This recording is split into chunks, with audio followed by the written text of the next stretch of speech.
اس نے جلدی سے اپنی کرسی سے اٹھ کر میرا کو اپنی کرسی پر بٹھا دیا اور خود چادر سے اپنا چہرہ چھپاتی ہوئی لیڈیز واش روم میں چلی گئی، جہاں ان کا ٹیبل تھا۔ اس کے بالکل برابر والی ٹیبل پر شاویز اپنے دوستوں کے ساتھ آ کر بیٹھا تھا۔ حمزہ بھی نروس تھا اور میرا بھی۔ شاویز کی نظر ان دونوں پر پڑی تو بڑی عجیب سی نظروں سے دونوں کو دیکھنے لگا۔ وہ اپنے بزنس پارٹنرز کے ساتھ وہاں پر کھانا کھانے کے لیے آیا تھا۔ دوپہر کا وقت تھا، اس نے کھانا آرڈر کیا، لیکن گاہے بگاہے وہ میرا کو ہی دیکھ رہا تھا۔ وہ سوچنے لگا یہ مڈل کلاس لڑکیاں بھی عجیب ہوتی ہیں، دوسروں کے سامنے اپنے آپ کو بہت شریف ثابت کرتی ہیں، لیکن اس اتنی شریف ہوتی نہیں ہے۔ جب میں اسے گھر چھوڑنے جا رہا تھا تب تو یہ کتنے ڈرامے رچا رہی تھی، شاید مجھے متاثر کرنا چاہتی تھی کہ وہ گاڑی میں میرے ساتھ اپنے گھر کے سامنے اترے گی تو لوگ اسے باتیں سنائیں گے، اور اب اپنے ہی جیسے کسی تھرڈ کلاس عاشق کے ساتھ بیٹھ کر یہاں کھانا کھا رہی ہے۔ کیا اب اسے اپنے باپ کی عزت پیاری نہیں؟ مڈل کلاس لڑکیاں ہوتی ہی ایسی ہیں، خود کو بہت شریف ظاہر کرتی ہیں۔ اچھا ہے میں نے اس لڑکی کی اصلیت دیکھ لی، رمشا سے کہوں گا کہ اس سے دور ہی رہا کرے۔ کچھ ہی دیر میں وہ حمزہ کے ساتھ اس ریسٹورانٹ سے باہر نکل گئی۔ کہنے لگی حمزہ تم اس کی باتوں میں مت آؤ، میں تو تمہیں یہی کہوں گی کہ اسے چھوڑ دو، اس کا بھائی بہت غصے کا تیز ہے، اسے اگر پتہ چل بھی گیا تو میں مروا دے گا۔ دیکھو تم بہت اچھے لڑکے ہو، محنت کرو، اپنی اچھی جاب کا انتظام کرو، اور جب کچھ اسٹیبل ہو جا تو ایک بار اس کے گھر بھی رشتہ بھیج دینا۔ لیکن مجھے نہیں لگتا کہ رمشا کا بھائی تب بھی مانے گا۔ حمزہ یہ پیار ویار کچھ نہیں ہوتا، تم اس چکر میں مت پڑو۔ وہ کہنے لگا میں رمشا سے بہت محبت کرتا ہوں اور اس کے لیے سب کچھ کر سکتا ہوں، دولت بھی کما سکتا ہوں۔ میرا نے کہا یہ سب باتیں کہنے کی حد تک ٹھیک ہے، کوئی بھی شخص اتنی جلدی امیر نہیں ہو سکتا، تم بھی کیا کر لو گے، ایک دن میں چاند پر تھوڑی چلے جاؤ گے۔ بہرحال وہ اپنے گھر جا چکا تھا اور میرا اپنے گھر۔ رمشا کی کال میرا کو شام کے وقت آئی تو بتانے لگی آج تو اللہ نے ہمیں بال بال بچا لیا۔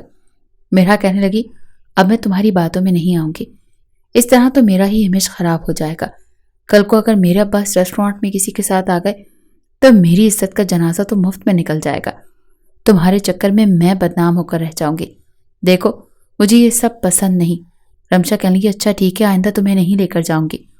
میرا کہنے لگی تم بھی نہیں جاؤ گی۔ بہرحال ابھی ایک مہینہ بھی نہیں گزرا کہ جب رمشا یونیورسٹی میں آتے ہی میرا کے ساتھ لگ کر رونے لگی۔ میرا نے پوچھا اب تمہیں کیا ہوا؟ کہنے لگی کہ میرا شاویز بھائی نے میرا رشتہ پکا کر دیا ہے۔ یہ سن کر میرا کو بھی کچھ افسوس سا ہوا تھا، لیکن جانتی تھی کہ یہ تو ایک نہ ایک دن ہونا ہی تھا، کیونکہ وہ شخص کبھی بھی اسے اپنے سامنے کسی کو کچھ نہیں سمجھتا۔ وہ کہنے لگی انہوں نے اپنے ایک دوست کے چھوٹے بھائی سے میرا رشتہ طے کر دیا جو ان کی طرح کامیاب بزنس مین ہے۔ میں نے کہا مجھے تو پہلے ہی پتا تھا کہ ایسی محبت کا یہی انجام ہوتا ہے، تمہیں حمزہ سے زیادہ مراسم نہیں بڑھانے چاہیے تھے، وہ تمہارے معاملے میں بہت سیریس ہے۔ رمشا کہنے لگی تمہیں کیا لگتا ہے کہ میں سیریس نہیں ہوں؟ میرا کہنے لگی تو پھر تم کیا کرو گی؟ تمہارے سیریس ہونے سے تو کچھ نہیں ہوگا نا، تمہارا بھائی تو وہی کرے گا جو وہ چاہتا ہے، تمہیں یہ سلسلہ شروع ہی نہیں کرنا چاہیے تھا۔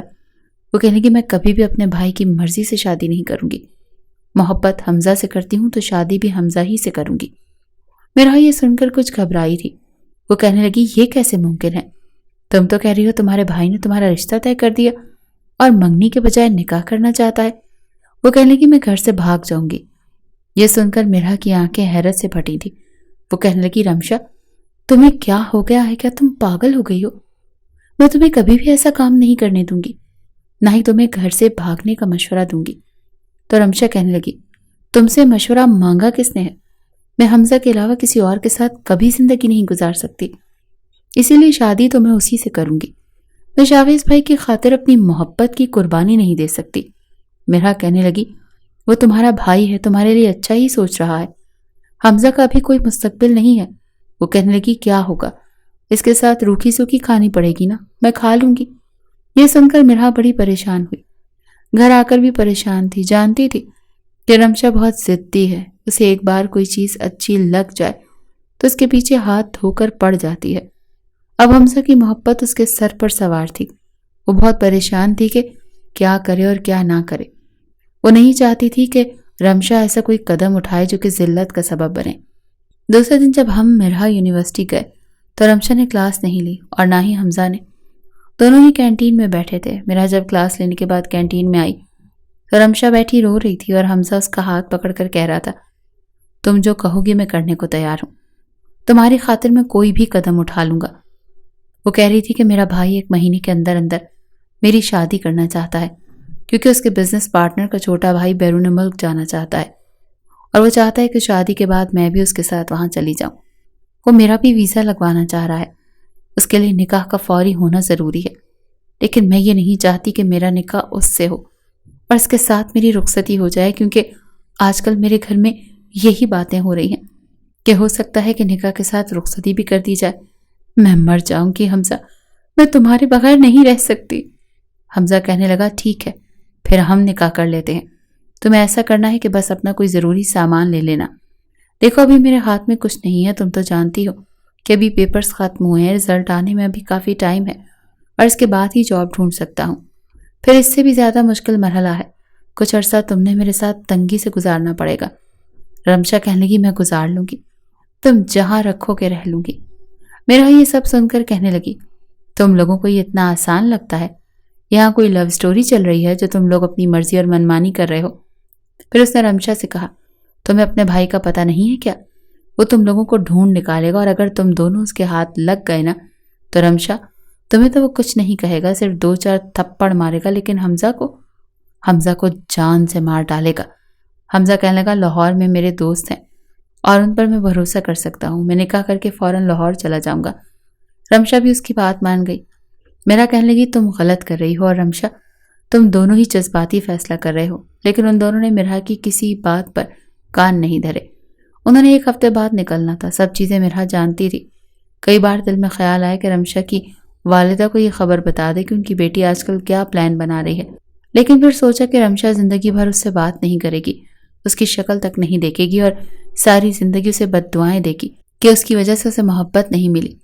کبھی سوچتی کہ اگر وہ دونوں پکڑے گئے تو کیا ہوگا؟ اسے رمشا سے بھی محبت تھی اور حمزہ بھی برا لڑکا نہیں تھا، لیکن اس وقت اس کے حالات ایسے نہیں تھے کہ وہ رشتہ مانگ سکتا یا اس کا رشتہ قبول کیا جاتا۔ بہرحال 7 دن کی سوچ بچار کے بعد بھی میرا کسی بھی نتیجے پر نہیں پہنچی تھی، یہاں تک کہ وہ دونوں گھر سے بھاگ چکے تھے اور اس خبر نے شاویز کے بنگلے میں قیامت برپا کر دی تھی۔ شاویز تو کسی خون خوار شیر کی طرح سے حمزہ کو ڈھونڈتا پھر رہا تھا۔ یونیورسٹی میں بھی چھٹی کے وقت پہنچ گیا تھا۔ وہ جانتا تھا کہ رمشا کی سب سے زیادہ دوستی مرحا کے ساتھ تھی۔ جیسے ہی مرحا گھر جانے کے لیے یونیورسٹی سے باہر آئی تو سامنے شاویز کی گاڑی کو کھڑا دیکھ کر اس کا خون خشک ہوا تھا، اور پھر وہ بڑے غصے سے گاڑی سے نیچے اتر کر سیدھا مرحا کی طرف آ رہا تھا۔ مرحا بے حد گھبرائی ہوئی تھی، جلدی سے تیز قدم اٹھاتی بس اسٹینڈ کی طرف جانے لگی، لیکن راستے میں ہی اس کی کلائی پکڑ چکا تھا۔ وہ کہنے لگا کہ میری بہن کہاں ہے؟ تو وہ کہنے لگی مجھے نہیں پتا، میں تو خود فون کر کے پوچھنے والی تھی کہ آج وہ یونیورسٹی کیوں نہیں آئی۔ وہ کہنے لگا زیادہ بننے کی ضرورت نہیں ہے، وہ تمہیں اپنی ہر بات بتاتی تھی، پل پل کی خبر تمہیں ہوتی تھی۔ میں اس کے باقی سب دوستوں سے پوچھ گچھ کر چکا ہوں اور اس لڑکے کا بھی پتہ کروا چکا ہوں جس کے ساتھ وہ بھاگی ہے۔ پھر اس کی کلائی پکڑ وہ اپنی گاڑی کے پاس لے آیا، گاڑی کا فرنٹ ڈور کھولا اور کہنے لگا بیٹھو۔ میرا کہنے لگی میں کیوں بیٹھوں؟ میں نے کچھ نہیں کیا، میں کچھ نہیں جانتی۔ وہ کہنے لگا گاڑی میں بیٹھو ورنہ تمہارا وہ حال کروں گا کہ یاد کرو گی۔ سب کچھ جان گیا ہوں میں، میری بہن کو پھنسانے والی تم ہو اور آج میں تمہیں چھوڑوں گا نہیں۔ اسے زبردستی گاڑی میں بٹھا کر وہ اپنے بنگلے میں لے گیا جہاں اس کی والدہ کا رو رو کر برا حال تھا۔ میرا کو دیکھ کر کہنے لگی تم بتاؤ کیا تم جانتی تھی رمشا کسی لڑکے میں انوالو ہے؟ میرا کہنے لگی نہیں آنٹی، میں کچھ نہیں جانتی تھی۔ شاویز دھاڑتے ہوئے بولا جھوٹ بول رہی ہے، یہ بکواس کر رہی ہے، یہ سب جانتی ہے، بلکہ اسی نے پھنسایا ہے۔ میں اس لڑکی کی تصویر دیکھ چکا ہوں، وہ وہی لڑکا تھا جس کے ساتھ یہ ریسٹورنٹ میں کھا پی رہی تھی۔ میں تو سمجھا تھا کہ شاید یہ اپنا چکر اس لڑکے کے ساتھ چلا رہی ہے، پر مجھے نہیں پتا تھا کہ اپنے جیسے مڈل کلاس لڑکے کو میری بہن کے پیچھے لگا چکی ہے۔ اب بھی یہ سب کچھ جانتی ہے اور میں اب اسے چھوڑوں گا نہیں، اس کا وہ حال کروں گا کہ یہ یاد کرے گا۔ شاویز کی والدہ کہنے لگی تم چپ کرو، مجھے پوچھنے دو۔ میرا اس وقت اتنی گھبرائی اور ڈری ہوئی تھی کہ اسے کچھ سمجھ نہیں آ رہا تھا کہ وہ کیا کہے اور کیا نہ کہے۔ اس کی والدہ پوچھنے لگی مرحا بیٹا کیا تم جانتی تھی؟ مرحا رونے لگی اور کہنے لگی میں نے اسے سمجھایا تھا کہ گھر سے مت بھاگو، اپنے گھر والوں سے بات کر کے دیکھو، اسے جھوٹ بولنے کی عادت نہیں تھی۔ خوف کے مارے اس نے سب سچ بتا دیا۔ یہ سن کر شاویز کا غصے سے برا حال تھا، اس نے مرحا کا بازو پکڑا اور اپنے مقابل کھڑا کیا اور کہنے لگا اتنے عرصے سے تم میری بہن کے ساتھ یہ ڈرامہ کھیل رہی تھی، اسے لڑکے سے ملوانے ریسٹورینٹ جاتی تھی اور پورا پلان بناتی تھی تاکہ میں اپنی بہن کو اس کے ساتھ نہ دیکھ سکوں۔ وہ کہنے لگی ایسا نہیں، یہ سب مجھے رمشا نے کہا تھا۔ اس کی ماں رونے لگی اور کہنے لگی رمشا نے کہا اور تم نے مان لیا؟ تم مجھ سے کہہ سکتی تھی یہ دوستی نبھانا نہیں ہے کہ تم اس کی غلط بات پر بھی اس کا ساتھ دو گی۔ تمہیں چاہیے تھا کہ تم فون کرتی اور سب کچھ مجھے بتاتی۔ وہ رونے لگی، کہنے لگی آنٹی بس مجھ سے یہی غلطی ہو گئی، میں سمجھ نہیں پا رہی تھی کیونکہ رمشا مجھ سے یہ کہتی تھی کہ میں اس سے دوستی نبھاؤں۔ اس وقت شاویز کا غصے سے یہ حال تھا کہ اس کا جی چاہ رہا تھا کہ اس لڑکی کا گلا گھونٹ کر اسے مار ڈالے۔ وہ کہنے لگا میں تمہیں چھوڑوں گا نہیں، جو کچھ تم نے میری بہن کے ساتھ کیا ہے میں تمہیں اس کی وہ سزا دوں گا کہ تم زندگی بھر بھولو گی نہیں۔ جو بدنامی مجھے دیکھنی پڑ رہی ہے اور جس تکلیف اور اذیت سے میں گزر رہا ہوں، میں تمہیں بھی بدنام کر کے رکھ دوں گا۔ تمہیں چھوڑوں گا نہیں، تمہیں کہیں بھی منہ دکھانے کے قابل نہیں چھوڑوں گا۔ یہ سن کر مرحا کی جان نکلی تھی اور اگلے ہی لمحے شاویز نے